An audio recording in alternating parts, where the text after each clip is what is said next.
The Magical Book. In a cozy little house, nestled amongst whispering willows, lived a curious girl named Ilara. One rainy afternoon, while exploring the dusty attic, she found a mysterious, leather-bound book tucked away in an old wooden chest. It had a golden clasp, but no title. With a soft click, the clasp sprang open.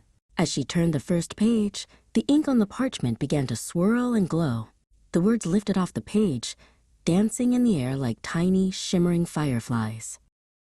The glowing words formed a picture in the air, a map of a place she had never seen before, with sparkling rivers and mountains that touched the clouds.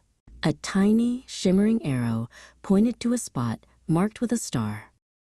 Suddenly, a tiny, winged creature with shimmering, dragonfly-like wings fluttered out from between the pages.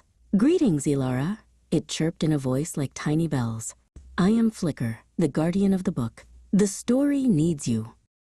"Needs me?" Ilara asked, her heart thumping with excitement. "The Whispering Woods have lost their colors," Flicker explained, zipping around her head.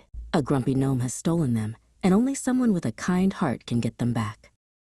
Without a second thought, Ilara reached out and touched the glowing map. The attic around her dissolved, and she found herself standing at the edge of a forest where all the trees, leaves, and flowers were a dreary, colorless gray.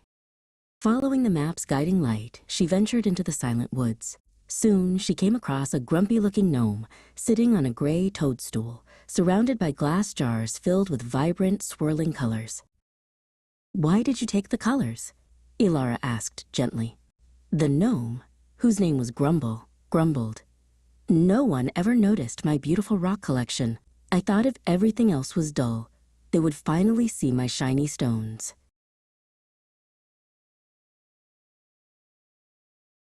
Ilara smiled. "Your rocks are lovely," she said, "but the world is more beautiful when everything has its own color. Let's show everyone your rocks and give the colors back to the woods." Grumble thought for a moment, then nodded, a tiny smile on his face.